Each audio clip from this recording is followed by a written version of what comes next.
Foodies! V-Boy Miranda here from San Miguel Foods Culinary Center. And I'm really excited for this year kasi gagawa tayo now. Ngayon na ng Franks and Chilies. Ano ba bang inihintay nyo? Samahan nyo na ako. Let's start! Sisimulan natin yan sa paghihiwa ng ating PUREFOODS Deli Franks with Angus. Slice natin to into 6 pieces. Mga ka-foodies, pwede nyo rin subukan ng iba pang PUREFOODS Deli products katulad ng Hungarian sausage, shublig, bockwurst, may German Franks tayo, spicy pepper beef Franks, cheese Franks, at ang bago natin, paborito ko to, breakfast sausage. Next, we'll heat our pan with oil. Painitin lang natin.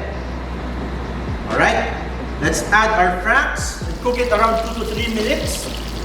Pag nakikita natin yan, nagkikrisp na, nagsisizzle ang ating Franks.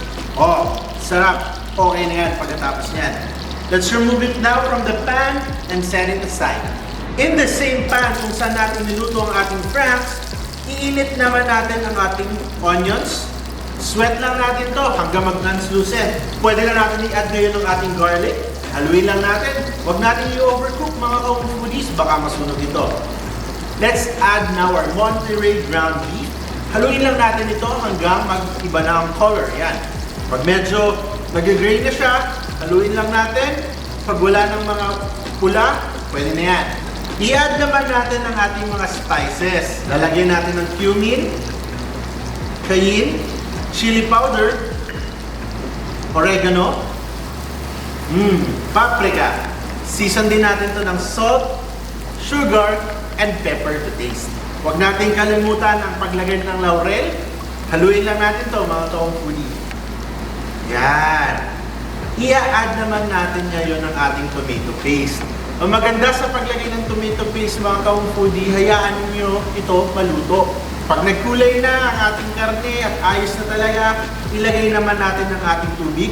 Lastly, ilagay naman natin ang ating cooked red kidney beans. Hayaan natin itong kumulo. Ayan. Sa point na to, kung gusto nyo pang dagdagan ng salt and pepper, kahit yung sugar, pwede nyo pang dagdagan. Pero ako, saktong-sakto na ito. Ibalik naman natin ngayon yung Franks sa ating pan and let it simmer for a few more minutes. And to finish, we will add some freshly squeezed lemon juice. Yun! Enhance na flavor nito for sure. Amoy pa lang nito, napakasarap na mga ka-foodies. Bagay na bagay ito sa tortilla, pita pockets, or even nacho chips. Lalo na nacho chips Pero para sa akin, fried rice or steamed rice. Ayos na ayos yan. Para mabili ninyo ang paborito nyong San Miguel products, i-visit nyo lang hub.sanmiguel.com.ph. And yun! Time na para i-transfer ang ating Franks and Chilies sa ating serving bowl. Eto na! Ayun na mga ka-foodies, ganun lang kabilis. Salamat sa pagsama sa akin sa paggawa ng Franks and Chili gamit ang paborito kong PUREFOODS Deli Franks with Angus. Kaya sa mga recipes na katulad nito na ganito lang kama-delicious mga ka-foodies, i-check nyo lang ang ating website, homefoodie.com. Ako nga pala si V-Boy Miranda and that's it for now. Kain na na! Ito po may kanin. Sarap! Bye!